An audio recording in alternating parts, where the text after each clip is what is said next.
The WWF, what the world is watching.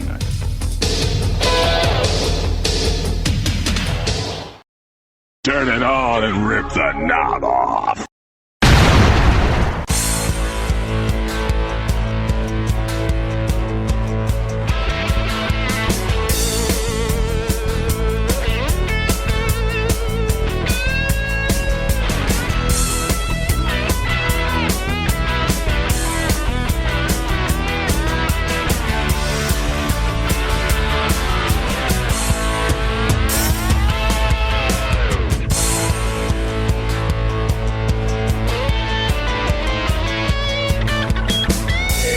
Guys, and welcome back to the Wrestling Memory Grenade. Now at episode 181, I'm Ray Russell, and I hope you guys are ready for another week of February 1989 in the World Wrestling Federation this week. Coming in hot this week, guys, because we're going to take a look, go back in time to February 3rd and look at the footage from the main event, the implosion of the Macho Man, Randy Savage, and Hulk Hogan, their friendship as the Mega Powers. We're going to talk all about that. We're going to hear from both guys here this week, some interesting comments made by the Hulkster and the WWF champion, and a whole lot more right here on the Grenade. And it all starts, we kick it off this week with the WWF Superstars of Wrestling, February 11th, 1989.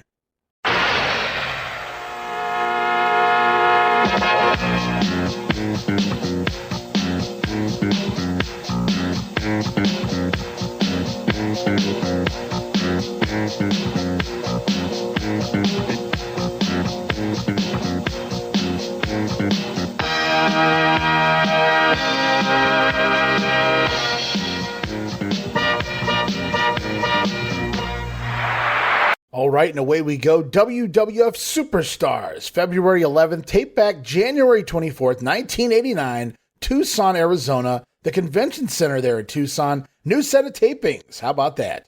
Vince McMahon, Jesse the Body Ventura on commentary, and we are, like I said, coming in hot because we kick off the program with highlights from the main event on NBC, the Mega Powers implode. We go back in time, we see some highlights from the matchup, some of the issues between Randy Savage, Hulk Hogan, of course, Elizabeth being slammed into by Randy Savage as the Twin Towers toss him to the floor, right on top of the lovely Liz. Hulk Hogan showing concern, if you will, carrying Elizabeth to the back, asking for medical attention. Please don't die, Liz. Randy didn't mean to do it. What a dick. Anywho, the Hulkster eventually sent back to the ring by Elizabeth herself to make sure that Randy's okay out there fighting a 2-on-1 battle up until the Hulkster's return to ringside. And as the Macho Man looks to make the big hot tag, instead, he makes the tag all right, as well as a slap across the face to the Hulkster from the WWF champion Randy Savage, leaving ringside with his championship belt. Hulk Hogan forced to finish the match alone, much as he had forced Randy Savage to do so earlier in the contest. And of course, being Hulk Hogan, putting away the Twin Towers 2-on-1. What else? Big leg drop to Hakeem, and the Hulkster storming to the back to find Randy Savage. And from there, the two men begin a heated conversation. The Hulkster looking to play the babyface here, but Randy Savage, he's had enough of it. He sees the jealousy in the eyes of the Hulkster, with Randy Savage being the WWF champion, the better of the two. No more back seat, says the Macho Man. I'm in the front seat. I'm the driver here. I'm number one, not number three in this little package deal. From there, the Macho Man doesn't just see jealousy in the eyes of the Hulkster, but he also sees lust in the eyes. Lust for the lovely Miss Elizabeth.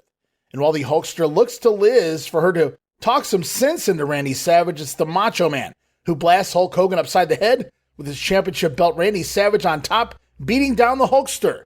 As we end the night with Hulk Hogan wandering down the halls, manhandling tag teams as he looks for Randy.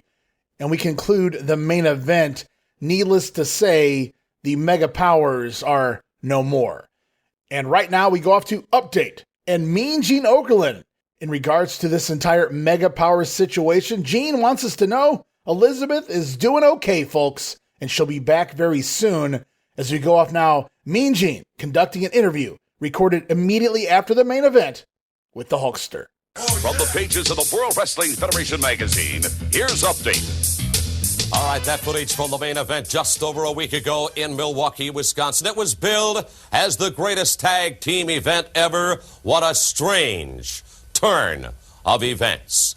By the way, in response to your calls, the First Lady of Wrestling, Elizabeth, is up and around, and she will be back to the ring very soon. Following that tag team bout, as part of the main event in Milwaukee, I had an opportunity right afterwards to talk to this man, Hulk Hogan. What America has seen, what the world has witnessed. Hulk Hogan, do you feel betrayed? Oh, he's already taken his course, Mean Gene. Of course I feel betrayed. The Macho Man made the decision. He's taken his course. You know, I tried to let these little things slide, man. The mega powers were so strong with Elizabeth. It was so beautiful. I let the little things go, man. The way you turned your back on me. Sometimes you wouldn't even answer me when you'd walk away. I can handle all that stuff, brother. You know, I love you, Macho Man. I loved you like a brother. And when we got into this thing with the Twin Towers, I started letting the little thing slide out there too, brother. When you took Elizabeth out, when you almost wiped her out on the outside, brother, I knew it was an accident. I knew we could all regroup. I would let that slide if I had to. And then, man, after I took her back and tended to her, when I came back to your side and you slapped me down, trying to humiliate me in front of everybody, I can let that go too, man, because I know what misunderstandings are all about, man, between brothers. We could have fixed it. We could have stayed together, man. But when you laid me out, when you set me up, brother, when you read me the list, man, when you said I wasn't man enough to be your brother, when you laid me out with a title belt, that's when you turned the love to hatred, Macho Man. You know, I don't know if I'm making sense, Mean Gene, but I never wanted anything that he had, man. I know how you and Elizabeth feel about each other. I see how you guys look at each other. I know what that kind of love's all about. I didn't want that from you, man. And as far as the world title belt, man, you were such an example. You were such a role model for all my people, for all my Hulkamaniacs. I thought, man, maybe the two of us were better than one. That if we rode this thing out together, there was so much love there that it was the greatest power, the greatest positive influence ever. But when you turned on me, Macho Man, you turned my stomach also, brother. When I saw the true colors, man. When I saw what was really in your eyes, how jealous you were, man. How you didn't want to fight this thing out as a team, carrying the load for each other, brother. That's when I realized that Hulkamania was in trouble, man. You turned me against you, man. Macho Man, I don't want Elizabeth, man. I don't want anything you got. The only thing that I want from you is something that you don't have, that you never deserved. I want my WWF title, Macho Man. I'm still the champion. I've never been beaten for it. And by God, one way or the other, when I corner Macho Madness, I'm going to take back what's mine. I'm going to take back what's mine. Well, there you hear it immediately following the main event. Mean Gene interviewing Hulk Hogan, who says he tried to look past all the little things, dude, for the greater good, brother. But the Macho Man has made his course. Hogan tried to ignore the little things. And even when Randy Savage landed on the lovely Elizabeth, Hulk knew it was all an accident, brother. How the fuck is that an accident? Randy had no option but to land on Elizabeth. She was in the wrong place at the wrong time. Randy was chucked out to the floor. I mean, an unfortunate circumstance perhaps, but an accident? Ha! Give me a break. Anywho, Hulk Hogan looked at Randy Savage like a brother, and Elizabeth like a sister, brother. The landing on Elizabeth, the slapping Hulk Hogan when he returned to ringside, Hulk Hogan knows what misunderstandings are all about. Well, you should. You've had plenty of them. But the Hulkster says he could have put all of that behind him, though. The slap to the face, the landing on Liz. But when Randy Savage laid Hulk out with that championship belt, laid him out in the locker room, the Macho Man has shown his true colors now, man. Jealousy has befallen the Macho Man. Hulk Hogan, he never wanted Elizabeth like that, dude. He knows how Liz and Randy look at each other. Hulk was hoping if they rode this out together, it didn't matter which one had the championship belt. The mega powers were that powerful, dude. The only thing Hulk Hogan wants from Randy Savage now, though, is something he never really had to begin with. Something he never deserved, says the Hulkster. Hulk Hogan wants his WWF title back, brother. Because he, in his mind, is still the champion, never been beaten, challenging the Macho Man to a title match to take back what is rightfully his. And there it is. From the beginning, Hulk Hogan showing his true colors here. Hey, as far as I'm concerned, you were never really the champion anyway. Who did you beat? You didn't beat me. Hulk Hogan, everybody, your hero. As we come out of, that's about a quarter of the show spent building up the main event. Obviously, as we know, it's going to be WrestleMania 5. We'll talk a lot more about that in the weeks to come. We also get a WrestleMania 5 promo following this segment. So imagine that product placement, guys, as we finally go to the ring for our first match here this week. The Honky Tonk Man in the ring with manager Jimmy Hart taking on Sam Houston. And Samuel, once again this week, getting an entrance, leading us to believe that he has a small chance of winning this one. Also, we get an insert promo here from the Hitman, Bret Hart, who hasn't forgotten about being blindsided with the guitar shot from Honky Tonk. Well, Bret never forgets. He's like an elephant that way. Next time, though, the Hitman says, you hit me from the backside. Next time, going to be face-to-face in the ring on a house show near you guys. Sam Houston has enough of the Honky Tonk Man's stalling tactics at the early part of the matchup. Going to attack HTM, landing a nice dropkick sunset flip by Houston. Going to get a 2 count on the former Intercontinental Champion. But Honky quick to cut Sam off, landing a Cousin Lawler fist drop from the middle rope. Sam going to battle back, try to leapfrog over a backdrop attempt. And as Honky turns around, caught with a side headlock by Houston, but Honky quick to counter with a nice back suplex, setting up the shake, rattle, and roll neckbreaker. Pretty quick win here for the Honky Tonk Man over Sam Houston. Match only goes 1 minute, 55 seconds. Pretty quick one here. Fun while it lasted. Sam Houston almost done, and that's obvious here. But he made Honky look great out here. Great matchup here for television. Unfortunately, Sam Houston all but a complete jobber at this point. Now, I should also mention, as you might suspect, Jesse Ventura during commentary of this matchup going off about how Hulk Hogan demanding a title shot with the Macho Man. Who'd he beat to deserve a shot, McMahon? Jesse, being the journalist that he is, he's not going to stand for the one-sided story we got at the top of the show from Mean Gene. You go, Jess. Instead, Ventura promising to deliver an interview with the WWF champion himself, Randy Savage, later right here in the program, and I cannot wait. As we continue on, Nintendo Entertainment System presents The Ultimate Warrior. Now you're playing with power. Warrior. Ultimate Warrior getting a little sponsorship there from the lovely people of Nintendo as we go off now to a vignette featuring $1 Million Man Ted DiBiase reportedly on a shopping spree. At least in the middle of a shopping spree. We're going to go now right now. Pick up this vignette, Ted DiBiase riding in his limo on his way to a jewelry store. Interesting. Well, here we are. Greenwich, Connecticut. The most expensive place in the entire United States to live. And what a more befitting place for the $1 Million Man to be. And as I speak, we are riding down Greenwich Avenue. Greenwich Avenue is without a doubt the most expensive avenue in the entire world. For on this avenue you will find the finest, most expensive restaurants, the finest, most expensive clothiers, and without a doubt, the finest, most expensive jewelers in the entire world. Well. Here it is, Virgil, Betteridge Jewelers, the finest jeweler in the entire world. Let's go. Man. Oh, wow. Gosh. Good evening. How can we help you? Perhaps a diamond ring? No. I'm not interested in any of your little trinkets here. Nice Rolex. I have one for every day of the week. No. I want to see Terry Betteridge, and you can tell Mr. Betteridge I want to see him right now. Mr. DiBiase, what a terrific honor to meet you. Well, of course it is. Thank you for coming.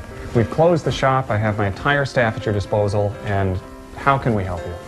You are a designer of fine jewelry, are you not? Oh, wait, of course you are. I wouldn't have come to you. Yes, we've made, I think, some of the finest jewelry in the world. I want you to design for me something that is befitting a man of my stature. I want you to design for me something that will make the entire world recognize the $1 Million Man for what he truly is. And that is the finest wrestler that has ever stepped foot in the ring anywhere. I want you to make for me a championship belt. $1 million championship belt. $1 million belt? $1 million belt. I want gold, I want diamonds, and spare no expense. Well, we've never done anything like that before. I don't know if anybody's done anything like that before. You can do it. You can make it. And I can afford it. All right, well, give it a shot. Well, there we are. Greenwich, Connecticut is the most expensive place in the United States to live, says Ted Dibiase. And they are on Greenwich Avenue, featuring the most expensive stores and restaurants in the world, including the most expensive jewelers. That is Betteridge Jewelers. Dibiase demanding to see the owner himself, Terry Betteridge. Terry has said he's closed the shop, the entire store closed for Dibiase's disposal, so he can shop privately and without distraction. Now, being a designer of fine jewelry, Dibiase wants Terry to make him something that will define him as the greatest wrestler of all time. A $1 million championship belt filled with gold and diamonds. Now, Terry doesn't know if anyone's ever made anything like that. He isn't sure that he can make something like that, but he's going to give it a try. As Dibiase says, you can do it, you can make it, and I can afford it. The beginnings of the $1 million title right here this week on Superstars. But we continue on right now. More action as promised last week. Feature match time on the show. Luke and Butch, the Bushwhackers, taking on Nikolai Volkov, Boris Zukov, the Bolsheviks. Thrown back together here as a tag team for obvious reasons. And we'll see those in a moment. Nikolai singing the Russian national anthem before being cut off by Luke and Butch. As the Bushwhackers music hits, they hit the ring, but are attacked by the Russian duo. Well, they did have their national anthem interrupted. Seems only fair. Now, Nikolai and Boris trying to ram the Whackers together, but Luke and Butch put on the brakes and send Volkov and Zukov colliding, and the crowd eating it up here. Bushwhackers immediately with a battering ram on Boris. This one could be over in record time, but Nikolai in to stop the count, and the Russians going to knock Butch out to the floor. Double team Luke in the heel corner. Russian sickle clothesline here by Nikolai makes the cover on Luke, but Butch in to break up that count. But Bushwhacker Butch knocked back to the floor once more as Nikolai shooting Luke off the ropes into that beautiful spin kick. Oh, doom. Nikolai spin kick. I love it when he can get one of those. It's not a Nikolai match unless he hits that spin kick to the thigh area of his opponent, or the groin perhaps. Nikolai with the spin kick going to get a 2 count as Luke goes to the eyes for a comedy hot tag here. And in comes Bushwhacker Butch, which leads to a 4-way melee. Butch able to move out of the way of a double team. Boris accidentally clocking Volkov, sending him out of the ring. And then it's a double gutbuster on Boris Zukov. Bushwhackers securing the win in only 3 minutes and 10 seconds. And as you might suspect, this match designed to put over the Bushwhackers here. And the Bolsheviks team will disband for most of the rest of 1989. Really, they lost Slick way back at Survivor Series. He didn't even accompany them to the ring at the pay-per-view, and really hasn't been with them since that time. And the Bolsheviks really haven't been teaming a whole lot either, if you pay attention to house show results, except to put over the Bushwhackers. And we get it here on TV, so I don't think Nikolai's going to be long for the company. We're going to see Nikolai disappear for quite a while moving into the end of 1989. But right now we go off to the event center. Sean Mooney standing by with the likes of the Rockers, Shawn Michaels, Marty Jannetty. We're also going to hear from Dino Bravo and manager Frenchie Martin. Hello, everyone. I'm Sean Mooney. It is rare when a new tag team comes into the World Wrestling Federation to make a significant impact in a short span of time. Well, there is one tag team that has done just that. They are the Rockers. Their names are Shawn Michaels and Marty Jannetty, and right now they're standing by with comments.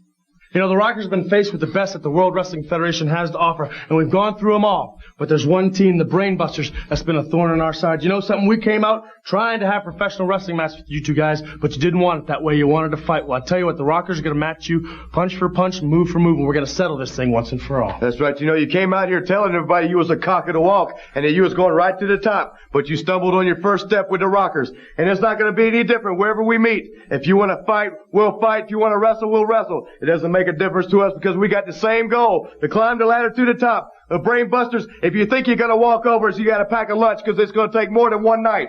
Rocking and rolling, strutting and strolling, taking care of business is what we're about, and we're going to do it with you, boys. Woo! They are the Rockers, Shawn Michaels and Marty Jannetty. Many have predicted that this young tag team can certainly become serious challengers for the tag team champions. You talk about a serious individual. Right now, let's hear from Canadian strongman Dino Bravo. USA! USA! Stop screaming! Come on, Hulk Hogan! Randy Macho Man Savage! Jake the Snake Roberts! Even you, Andre the Giant!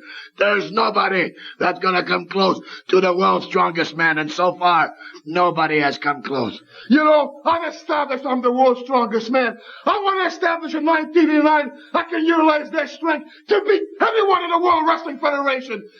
Come on all! Hogan, Savage, Andre the Giant, I don't care what it is. 89's gonna be my year, and nobody's gonna stop me. Nobody has the power to stop the world's strongest man. Come on and get it! Canadian strongman Dino Bravo, along with his manager, Frenchie Martin, clearly not big fans of the United States. Dino Bravo, it seems, he is even more bent than just becoming the World Wrestling Federation champion. He also wants to prove to everyone in the World Wrestling Federation he is the strongest man alive. We'll be back. Well, there they are, Sean and Marty, the Rockers. They are, in fact, tag team specialists. Woo! And, of course, Dino Bravo, with manager Frenchie Martin by his side. Dino not really discussing Hacksaw Duggan this week, calling out everyone in the World Wrestling Federation for a match, and that's something I do not want to see. Dino Bravo versus the World. We head back to the ring, though, to see Tito Santana, Arriba, taking on Tim Patterson. Again, the announcers using this match to talk Rick Martel's return and the Mega Power situation. Anything but Tito on the conversation here in this matchup. All the basics from Santana here. Backdrop sets up that patented flying forearm, and it's a beauty. Going to give Santana the win, 1 minute, 51 seconds. As we roll off now to the Brother Love Show. His guests this week, Bobby the Brain Heenan, and his latest charge, the Brooklyn Brawler. Please welcome at this time my guest, Brother Brain Bobby Heenan, and his newest protege, the Brooklyn Brawler. Brother Brain. Brother Brain. Brother Brawler. Brother Brawler. You know, Brother Brain, it is amazing what you have done with this street brawler, the Brooklyn Brawler here. That's right, I've taken this man, a street fighter, a man who's never lost a fight in the alleys or on the street, and channeled him in one direction. Why? Because of that ingrate, the Red Rooster. This man I took with limited ability, and I raised him to the top of the World Wrestling Federation. And that ingrate stabs me in the back and tries to lay a hand on me. Well, this man right here, this brawler, this tough guy is going to show the Red Rooster what tough and bad is all about. Tell me about the love that you spread on the streets of Brooklyn. Rooster, you got away the first time. But Brain, I promise you, when I get that rooster, I'm gonna pluck his feathers one by one till he looks like Tweety Pie. If he was walking down your street in Brooklyn, how long would he last? About a New York second. You say, brothers and sisters, with the love of Brother Brain, the Brawler is going to pluck the Red Rooster. Well, I definitely want to see this. Look at this. What an embrace. We'll be back with more World Wrestling Federation action. Well, Bobby Heenan has taken this street fighter, Steve Lombardi, and channeled him to use that style in the wrestling ring. Use it in the matches, Steve. Going to show the Red Rooster what being bad is all about. As the Brawler states, he's going to pluck the feathers of the Red Rooster one by one and make him look like Tweety Pie. I believe that's Tweety Bird, Brooke, but you get the point. The Brooklyn Brawler getting a little promo time there from the Brawler and new manager Bobby Heenan. Well on their way to trying to put an end to the Red Rooster. A little shake and bake for Terry Taylor, perhaps. As we continue on back to the ring, handicap action. We don't get that very often. Big John Studd, all 385 pounds of him, and he's every pound of that, taking on the team of the Black Knight and Jim Atkinson. As Jesse finally getting word that Randy Savage is waiting for the body backstage. True to his word, Ventura will be conducting an interview with the Macho Man following this matchup. But let's not forget John Studd in here against two men. As Studd fends off Atkinson with ease, The duo then going to try a double team to no avail. The Knight trying to slam John Studd, but it's Studd who slams the Masked Man instead. Big John placing the Knight on the top rope and snap-maring him off. Okay, that was different, but honestly, kind of cool. Gut wrench throw to Jim Atkinson here, and then a double underhook suplex for the Black Knight. Before bear hug applied on Atkinson, John Studd even securing the arms inside of the bear hug, squeezing the life out of Jim, getting the submission win in just 1 minute and 53 seconds. Big John Studd, your winner here. Now post-match with Atkinson down, Black Knight coming back in, gonna attack Big John, but he too is squeezed with the bear hug O'Doom. And going back, if these spots sound familiar, they're literally the same moves used in the Rumble with Ted DiBiase here. Big John Studd, this is all he has. He doesn't even bother to bump with the gut wrench suplex, just kind of throws Atkinson to the side. And the crowd going to make a little polite noise here for John. Yay, he got the win. But it was nothing like they did for the fucking Bushwhackers. Let that sink in for a minute. Your winner of the 1989 Royal Rumble, Big John Studd. Woof. Good luck to you, John. As promised, we go off now. Jesse Ventura backstage standing by. We're going to hear from the other side of the Mega Powers. Here it is, the reigning WWF champion, the Macho Man, Randy Savage. Earlier on, we had a chance to talk to one half of the Mega Powers. Now, let's hear the story from the better half of the Mega Powers. Like the momentum, yeah. But I'm telling you, Hulk Hogan, you killed the momentum for the Mega Powers. You and you alone, yeah. You made an idiot out of the Mega Powers because the lust in your eyes that you have for Elizabeth, yeah. I see that. All over the world. You gotta be blind not to see it, yeah.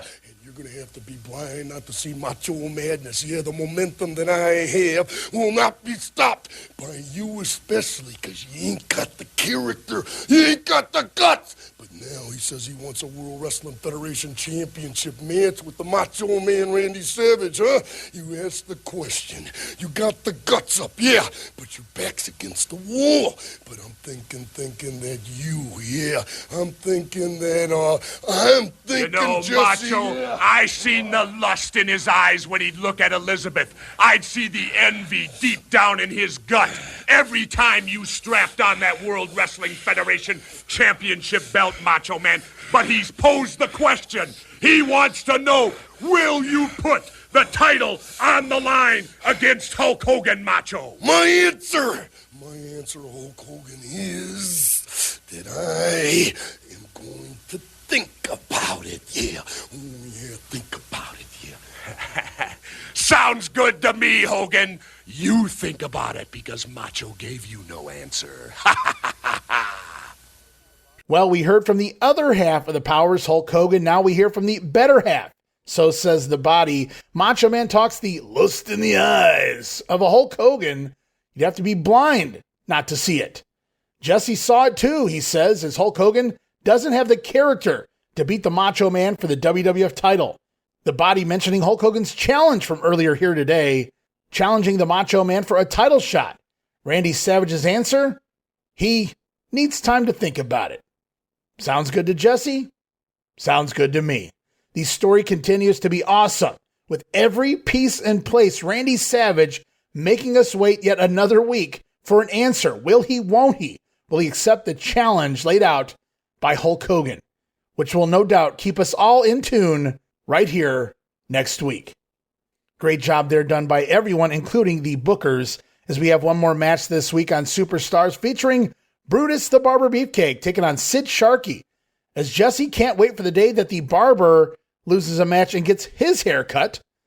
And as we get rolling, this Sharkey guy looks to be on the Dr. Zahorian performance plan, if you know what I mean. Sid Sharkey looking jacked out there, but it's Beefcake landing that high knee and the sleeper hold going to put Sharkey away 1 minute, 57 seconds. And as premature as Beefcake was to try and break up the Mega Powers brawl on the main event, he could have spared us a little time here and ended this match prematurely as well. In all seriousness, quick and easy win here, less than 2 minutes, and a haircut for Mr. Sharkey to boot. The Barber Man getting another win here on TV. As we learn next week here on Superstars, we're going to see the likes of Jake the Snake Roberts, Bad News Brown going to be here, Hacksaw Jim Duggan, Birdman, Koko B, Ware, It's the Powers of Pain, the Warlord and Barbarian, Dino Bravo here, and it's feature match time as the Rockers battle the Brainbusters. Right here next week. Signed, sealed, and delivered, Rockers. You got the Brainbusters on national television, and you're going to get to see why we're the ultimate wrestling machine. The difference between two great teams is intensity. You want to win? We got to win. That's all we know. Next week, right here. Ooh, I'll tell you what, next week, Brainbusters, right here, we're going to show everybody a side of the Rockers that they haven't seen, and we're going to take it to you like never before. Isn't that right? That's right. You know, there's no doubt about it, Brainbusters. You are one of the best tag teams in wrestling. But the Rockers got confidence, and next week we're going to show it to you. Woo! And next week, Hulk Hogan's challenge will be answered by the Macho Man, Randy Savage. So long, everybody. While it doesn't get more fun than that, Sean and Marty, Arn and Tully right here next week on TV. It was just a couple months ago. We were promised this match during November sweeps, if I remember correctly, but we weren't given the match. The Brainbusters tripping up the Rockers before that battle could start, and boy, the brawl was on all the way to the backstage area. But the rematch finally set for TV coming right here next week and at a house show near you, and I can't wait to be able to watch a couple of those matches in the weeks to come here on The Grenade. As we finish out Superstars, got another piece of business coming in Wrestling Challenge, of course. But first, going to take this quick WrestleCopia timeout. Relive the glory days of Memphis wrestling with the Retro Wrestling Review USWA podcast. Each week, we go back in time to review USWA Championship Wrestling from the 1990s, episode by episode. Join us for watch-alongs, behind-the-scenes stories, and exclusive interviews with people who were there and lived it. Whether you grew up watching it or you're discovering it for the first time, this podcast is your ringside seat to Memphis wrestling history. It's all a part of the WrestleCopia Podcast Network. Listen now at USWApodcast.com. Hey guys, Ray Russell back to talk to you about all the new and exciting audio and video podcasts we've been putting together over at patreon.com/WrestleCopia. As a self-funded brand, this entire ship is powered by our patrons. It's your support that keeps all of these wonderful shows going here at WrestleCopia. And with that said, I wanted to mention that we now have 3 major tiers with tons of Patreon-exclusive next-level content for our Patreon supporters. And it all starts with the $5 all-access tier, which gets you early access to many of the weekly podcasts, at least a dozen monthly digital downloads for your viewing and reading pleasure, the insanely detailed show notes for the Wrestling Memory Grenade Regional Wrestling, and the OG Monday Warfare podcast, plus random bonus video drops, archived old-school audio watch-alongs from the early years of the brand. And if that's not all, the brand new Patreon-exclusive podcast, Ranting Raw, featuring yours truly, Ray Russell, completely uncensored, unfiltered, with honest takes, taking patron questions and addressing various topics from throughout wrestling history. It is a whole lot of fun wrapped under the all-access tier for only $5, but things get even hotter with the VIP Superfan tier. For just a few dollars more, you get everything already mentioned in the all-access tier, plus as part of the VIP tier, a whole new slew of videocast series where it's not just your typical watch-alongs. Sure, we laugh, we have fun, but we're also breaking down the history, the context, and the why behind what you're seeing. And as part of the VIP tier, you have access to Dan Gennety's Puro Resu Academy videocast, the Coliseum videocast with co-host Gene Jackson, and the Monday Warfare videocast, Raw vs. Nitro, breaking down the history of the Monday Night War. Plus, you also get the Memphis 1985 folder of goodies and all show notes for the Puro Academy podcast and Gene's retro review show. Lots to be had there at the VIP tier. But wait, there's more. For those WrestleCopia backers who crave even more from the brand, we bring you yet another level of content fit for a warrior, because it is indeed the ultimate tier, which gives you everything from the all-access pass, everything from the VIP tier, plus you will receive access to the big ones video series featuring a lengthy look and discussion into some of the biggest pay-per-views, super shows, and other events from throughout wrestling history. It's also a great place to keep up with the big events that coincide with the Monday Warfare videocast and so many other big events from years gone by. You'll also have access to the newest big hit to the Copia brand. I'm talking about Regional Wrestling Unreal, the video series. Get ready for the next level in regional wrestling as we dissect territory history in video form. Watch along with us. But still, even more for your money, guys. You'll also receive access to the Treasure Chest, which offers patrons the unique opportunity to download and watch select rarities from wrestling history. And for those of you who are wondering what we offer, are contemplating joining a paid Patreon membership, or simply a curious lurker, a reminder there's a free tier at our Patreon that you can join as well. Remember, guys, no subscription, cancel any time, but I think you'll like the content that we're offering there for any budget you may have. And you can sign up right now, patreon.com/WrestleCopia, or look for the QR code where available. We appreciate your support in helping us pay the bills to keep the WrestleCopia podcast network running and enabling us to continue to bring you all the quality programming that we offer. This is Wrestling Nostalgia, the podcast that dives into wrestling history. Hey, wrestling fans, I'm Dave Dynasty, and if you enjoy podcasts that are knowledgeable and history-driven, then Wrestling Nostalgia is for you. With great guests and fun interviews, there are over 200 episodes in our archives. We chat with several first-time guests and often cover topics not discussed on other podcasts. Look up Wrestling Nostalgia on your favorite podcast platform and visit all of our links at linktree/WrestlePod. That is linktr.ee/RASSLEPOD.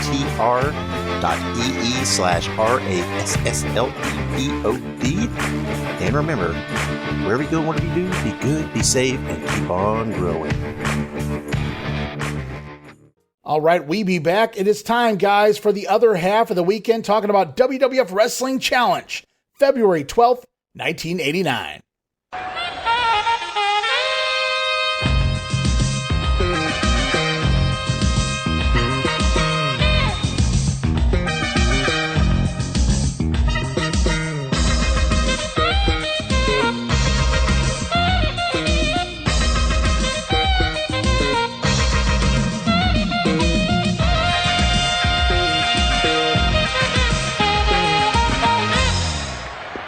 All right, here it is. Challenge for February 12th. Tape back January 25th, Phoenix, Arizona, the Veterans Memorial Coliseum.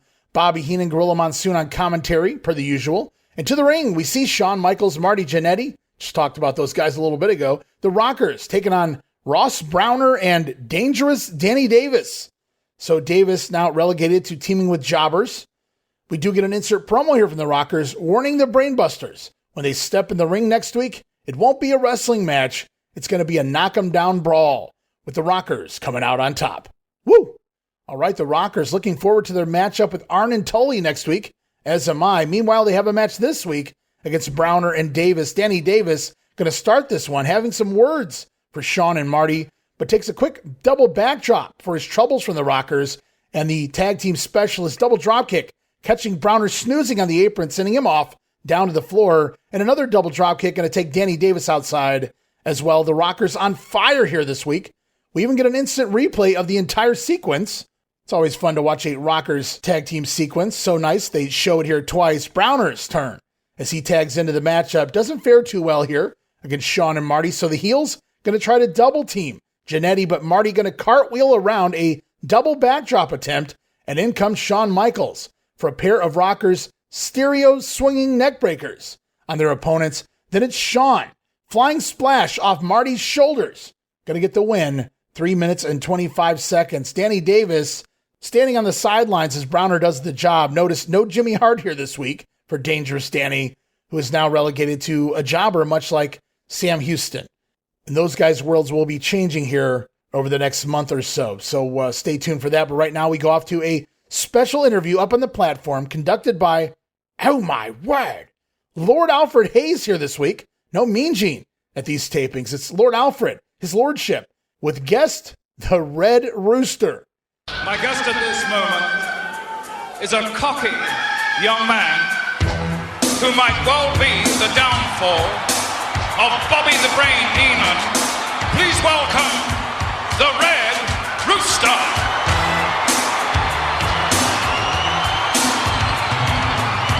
Yes, sir.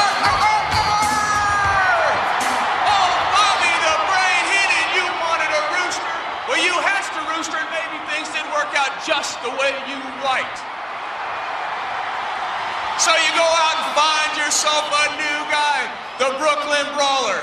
Well, he ain't gonna get the job done, because where I come from, you can't make chicken salad out of chicken soup.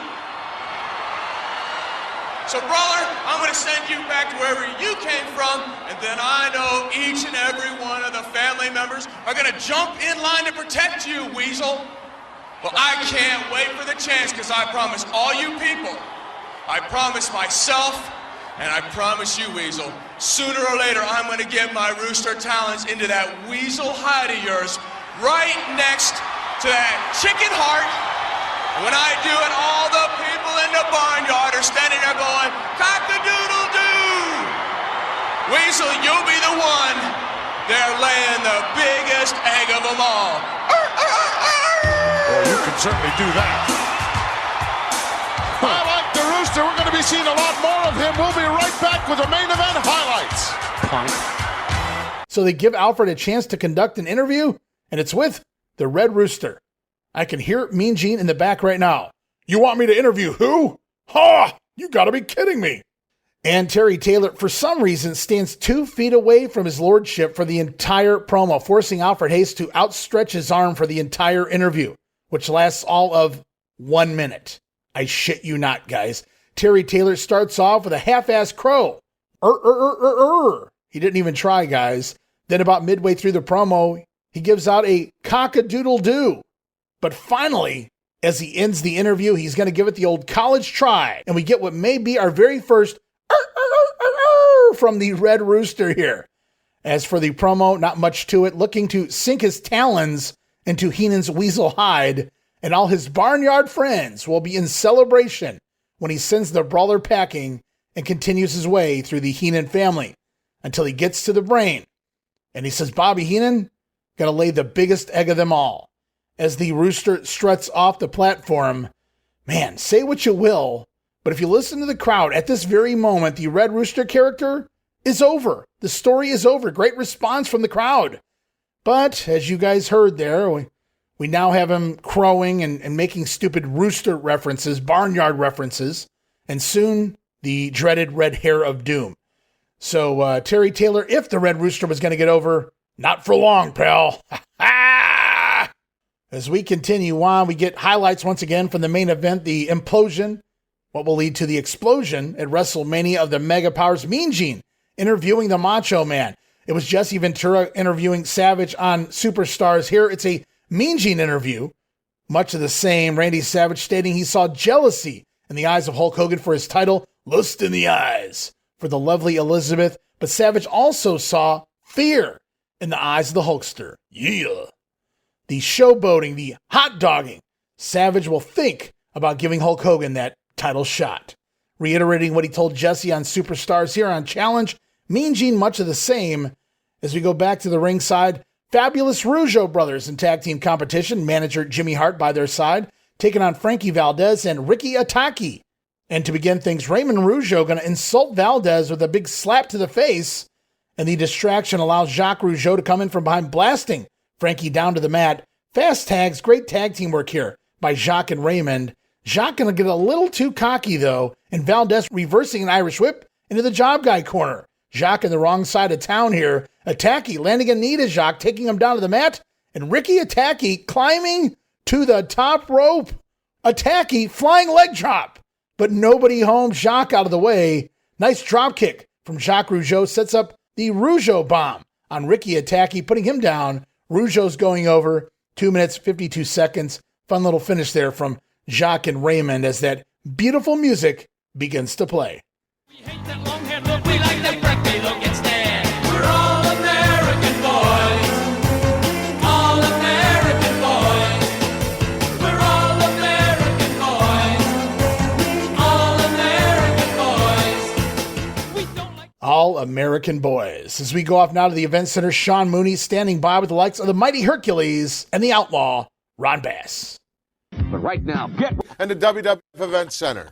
Hello, everyone. I'm Sean Mooney. It is now time to get up to date on the superstars here in the World Wrestling Federation. Many people ask, why does the Mighty Hercules wear the chains? Recently, he has stated they signify not only strength, but the links in the chain signifying the bond between his strength and his determination to succeed. Right now, with more, is the mighty Hercules. You know, even though we're into a brand new year, 1989, let's not let old acquaintances be forgotten. You know, Bobby Heenan promised me that this would be a big year for me with big money. We all found out about big money, and everybody saw how I dealt with that big money. I made the $1 Million Man put his money where his mouth is, and as for the rest of it, he knows what I like. I was born to be wild. I like smoking lightning. I like heavy metal thunder, racing with the wind, and the feeling that I'm under, man. Things are happening, and good things are happening for me. Big boss, man, Dino Bravo, I don't care who it is. Anybody that wants to step in the ring to me, I've got an open contract anytime because I feel good. Yeah. The mighty Hercules, he certainly is one determined individual, and no one can question his strength. The outlaw, Ron Bass, recently the victim of Brutus the Barber Beefcake's close trim. Right now, the outlaw standing by with comments. Where's all the bad boys of the WWF? Are you kind of running? You kind of hiding from the big outlaw? Yeah, people saying that things are happening to that big outlaw. Things are not going his way. Well, you're right, people. When you get a big old bad bear, you get him kind of wounded a little bit, you better be backing up. And that's exactly what's going to be happening to any and everybody that gets into the ring with me. It's like when you go out for them big game, you wound that bear, you better have your tree to high climb. I'm just wondering, is there a tree high enough for anybody? And I don't care who it is, if there's a tree big enough to get away from the big outlaw. Because, son, yeah, things ain't been my way, but I guarantee you when the outlaw gets down, he turns it around, and I guarantee I'll be back! Well, comments from the outlaw Ron Bass. That shorter hair has certainly not made him any happier, and he plans to take it out on any future opponents here in the World Wrestling Federation. He believes 1989 will be his year of payback. All right, the Mighty One moves past Ted DiBiase, moving on to the Heenan family. Ron Bass still here for now. As we go back to Superstars, again, we get a replay from the $1 Million Man vignette, wanting to purchase a $1 Million championship belt. More on that next week here in the TV programming. Then it's back to the ring for Hacksaw Jim Duggan, taking on Dusty Wolf, as Duggan going to have referee Tim White hold the flag, Old Glory, saluting the flag before the matchup. During the match, it's Duggan in full control, big knee drop, then the spinning slam, setting up the three-point stance and clothesline, giving Duggan the win over Dusty Wolf, 2 minutes, 17 seconds. And going back, I've been watching it week to week, and I was curious. Recently in the news, we talked about Duggan injuring his knee once again, and he's had trouble with that knee in the past, going all the way back to at least New Japan a couple years prior. And here it is. This is likely the beginning. I was curious. After that recent knee injury, Duggan no longer leaving his feet for that jumping clothesline we had been seeing, we'd become accustomed to since his arrival here. Duggan still trying to take a little bump with the clothesline, go down with it, but no longer the momentum we had seen before. So there it is, guys. If anybody was curious, when Duggan kind of moved away from the leaping clothesline into the basic clothesline, well, he did go down with it for now. So it's not as bad as it's going to get down the road. But right now, Hacksaw Duggan going over 217 on Dusty Wolf. As we go back now to the event center, Sean Mooney now standing by with the likes of Ravishing Rick Rude and the tag team champions, Demolition. We are back. A lot of very confident individuals here in the World Wrestling Federation. One that comes immediately to mind is Ravishing Rick Rude. Now, recently, he had a pose down with the Ultimate Warrior, and I think we all know who was announced the winner. Ravishing Rick Rude refuses to believe that. He still believes he has the best body in the W. Hi there, fellas. Remember me?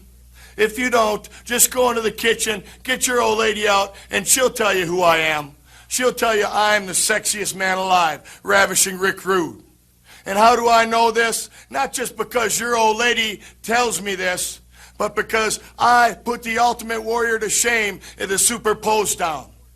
And it won't be long before you see the sexiest man alive with the title belt around his sexy waist. And as for you ladies wondering about the Rude Awakening, I have raised my standards. I now come to town with a pair of size 5 Calvin Kleins and a 36 Double D. And if you don't fit the mold, don't dream of the Rude Awakening.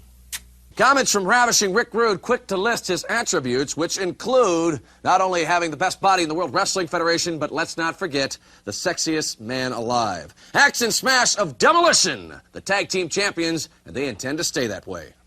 Well, Fooge the Stooge, the best thing that ever happened to us is when we got rid of you. You know something? Ever since you got the powers of pain, we've done nothing but got better. Because we used to listen to you, and you just held us back. Well, now it don't matter who we go against or where.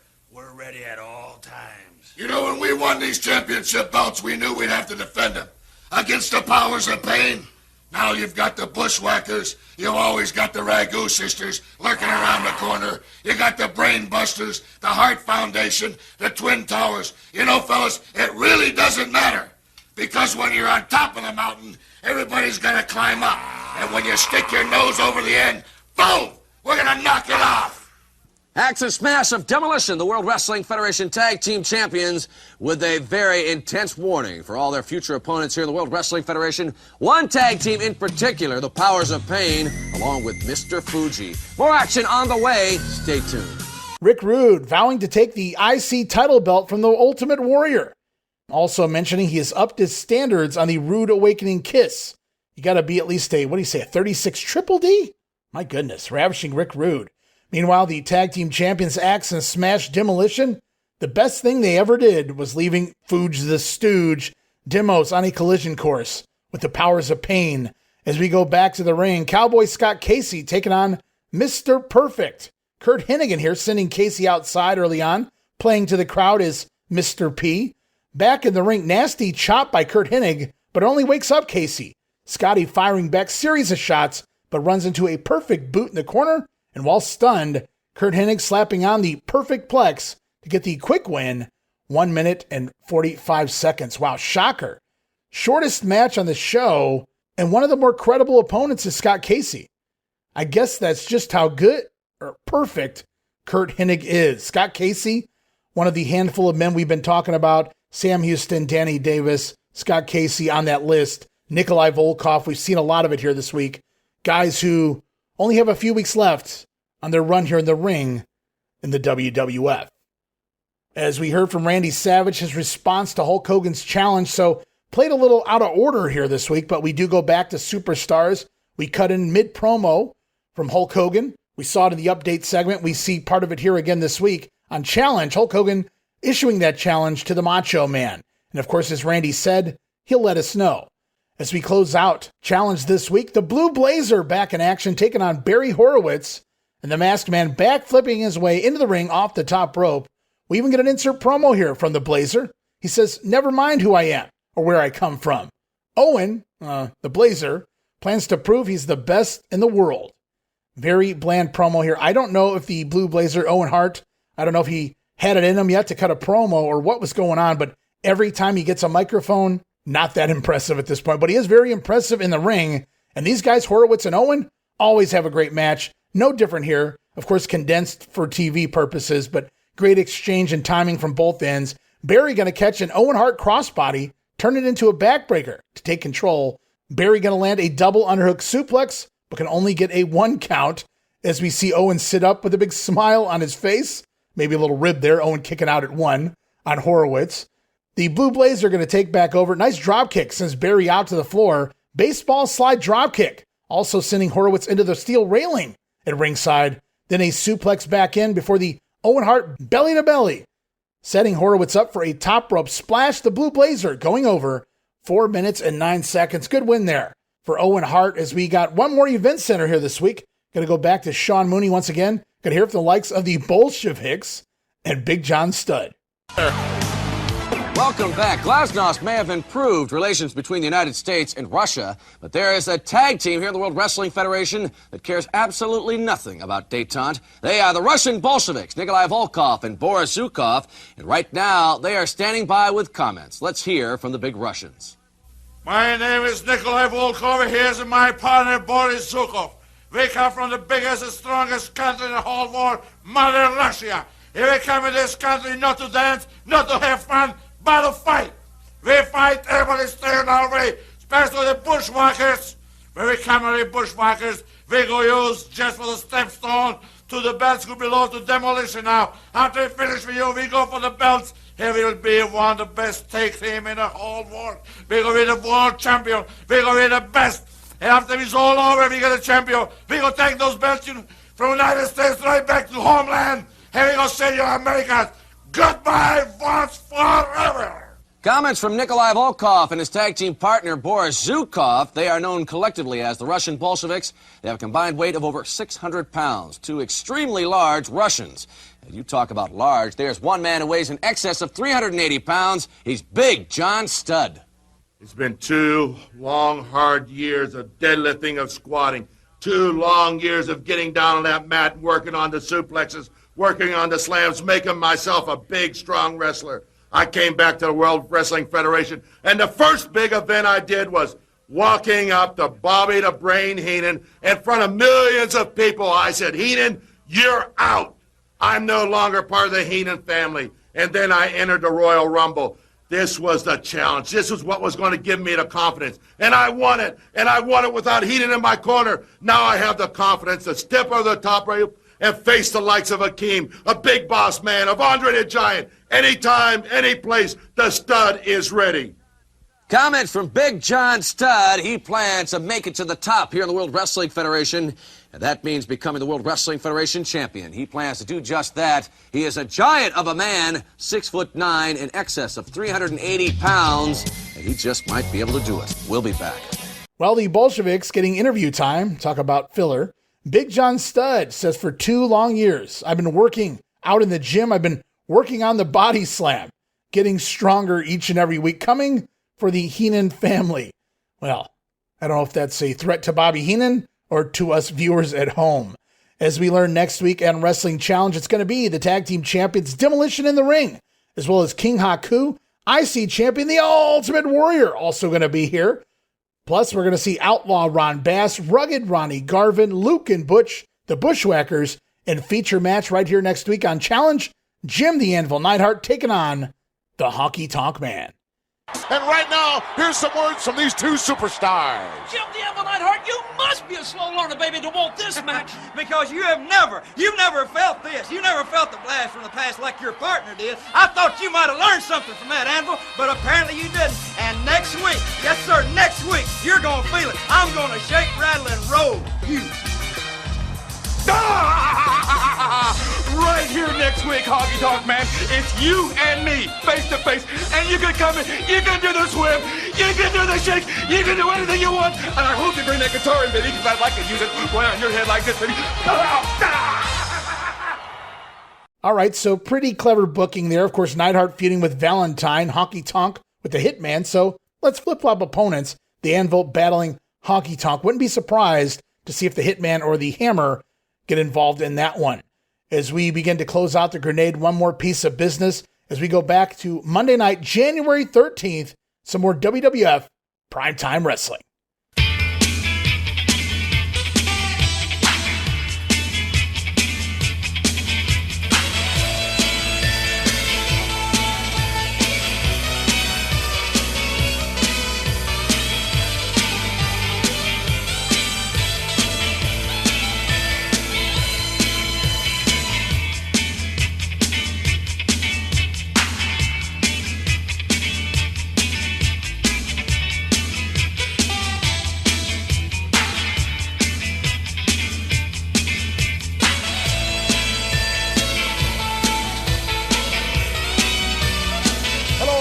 Welcome to Primetime Wrestling. I'm Gorilla Monsoon, and I'm happy to be back in the studio again. You're sitting up very straight, Brain. Should I have a mustard plaster on? You have a mustard plaster on. Be dragged by horses, shot off roofs, knocked through windows. You outdid yourself. You'll never see me back in old Tucson. You won't, when huh? You're a horse. You don't know. We're going back there. Didn't you hear? Well, then you better get a room with 2 beds because you're going to bring some company. It's not going to be me. Oh, good. What a lineup we've got here this week on Primetime Wrestling. We've got some interesting and exciting things to talk about. The Elizabeth situation with the Mega Powers. Elizabeth is almost back to 100% now. That's a shame. Luckily. What do you mean it's a shame? Like I said before, had she hung around the kitchen, the worst thing could have happened to her is maybe the pressure cooker top blew off or the Tupperware thing burped in her face. You're going to start on where that. she belonged in the kitchen. Yeah. Well, you asked me.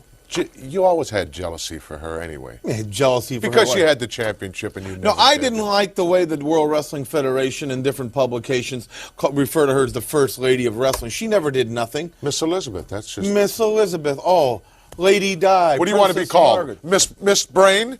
No, I just want to be treated like with due respect for the job I've done in professional wrestling. Talk about exciting matches. We're going to take a look at two of the Brain's contributions this week. Two of your stable members, family members, are joining us here. And one former, referring to the big guy, Big John Studd. Backstage. We're going to start things off with a Hitman, a man who's making tracks and making waves here in the World Wrestling Federation. This guy is excitement personified. It is prime time, January 13th, hosted by Gorilla Monsoon, Bobby the Brain Heenan. And as you heard in the intro, Gorilla thinking perhaps some jealousy, not on Hulk Hogan's side, but rather Randy Savage. And I talked about it last week on The Grenade. Gorilla was the only announcer who thought there's some issues going on between the Mega Powers, but he felt it could be mended. But after seeing the footage and after hearing from both sides, Gorilla now also determined that the Mega Powers are done once and for all. But it's not jealousy from Hulk Hogan. It's not lust in the eyes. It's jealousy of the Macho Man, who can't stand the overness of the Hulkster. And speaking of Hulk Hogan, we come out of the promo, Hulk Hogan wanting his title back. We're going to get the announcer's take on this one, Gorilla Monsoon and Bobby Heenan. Challenge issued by the big guy. He wants his title back. Sure he does. He's a whiner. A whiner. Always wants his title back. Always has wanted it back. See, if Elizabeth not only ruined what experts say is the greatest tag team ever, the Mega Powers, she also came between two good friends. There's your great First Lady of Wrestling. You notice on the back of the trunks, Macho Man had Mega Powers. Hogan's not wearing his trunks say Mega Powers. Hogan never cared about Macho Man. What would you have done had you been the power of the partner of the Macho Man? Would you have not seen to Elizabeth, made sure that she got some medical attention? You were not the legal man inside the ring. I would have teamed up with Macho Man Savage months ago like they did. And I'd have laid the rules down to him right there. She stays in the dressing room. I don't want her at ringside. I don't want her around. Right. She's got. Why don't you stay in the dressing room? She's got that Dorothy Wizard of Oz dress on, out there clicking her heels together, wanting to go back to the dressing room. Give me a big deal. Plenty more action still to come here on this edition of Primetime Wrestling. We'll be right back with Koko and Bad News. People are calling in to see how she is. And Bobby pointing out what I caught from the beginning there on the main event. Randy Savage decked out in his Mega Powers gear. Mega Powers on the cape, Mega Powers on the trunks. Where was Hulk Hogan's MP sign? There was no Mega Powers on his trunks, simply the yellow dude. And he does have Mega Powers trunks. We saw him at SummerSlam. The Hulkster hot dogging in this one for himself. And before we wrap up Primetime Wrestling, some exclusive matches. 3 of them taped from Tucson, Arizona, January 24th. Going to see the Hitman, Bret Hart, score a win over the future Maxx Payne, Man Mountain Rock. Here he's just Daryl Peterson. Bret Hart going over at 3 minutes, 23 seconds, landing his sit-out clothesline, the one he uses during the heart attack, finishing Peterson off with that patented middle rope elbow drop. Bret Hart going over here on Primetime. Also, Bad News Brown putting away the Birdman, Koko B, Ware with the Ghetto Blaster. In about 7.5 minutes here on the program. King Haku scoring a win over Louis Spicolli in 4 minutes with the thrust kick to the face. Does it every time. And also taped January 25th in Phoenix, Arizona, the Rockers scoring a victory over Barry Horowitz and Jose Estrada. Great TV match. Goes about 7 minutes. Sean gonna press partner Marty into there. Drop him on top of Barry with a splash. The Rockers going over here on Primetime Wrestling. Some really fun stuff from the recent TV tapings, exclusive matches. And we're going to see a lot more of that moving forward because, as we talked about in the recent news edition here in February, the WWF doing away with a lot of their secondary TV programs on the house shows, the Philadelphia Spectrum, Los Angeles Z Channel, etc. And that's going to continue on for the next several months.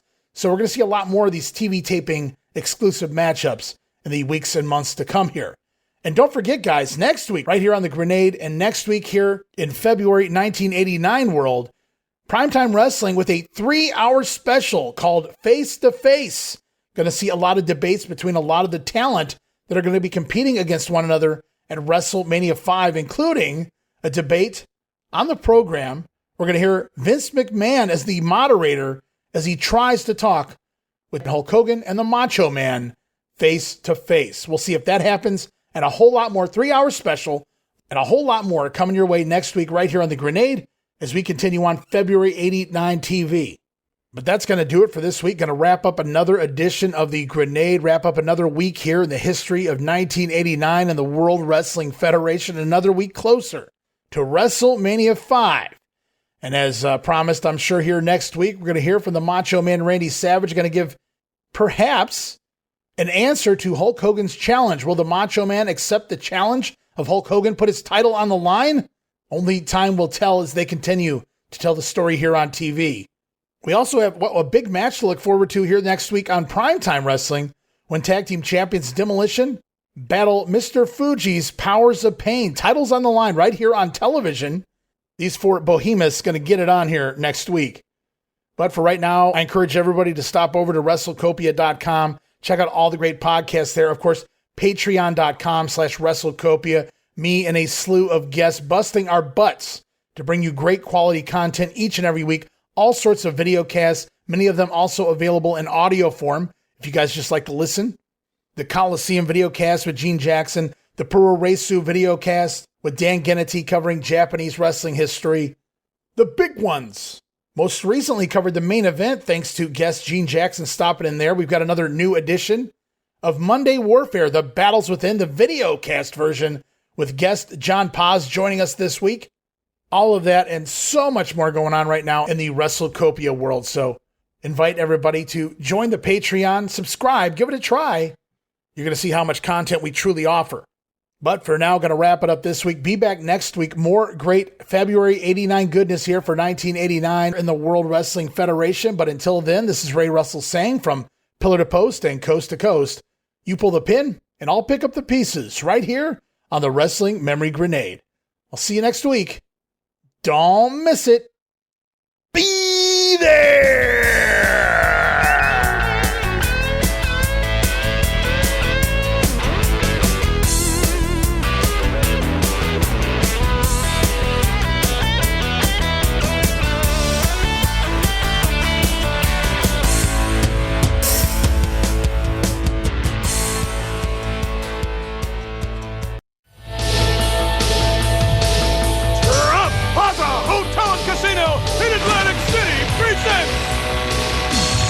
WrestleMania 5!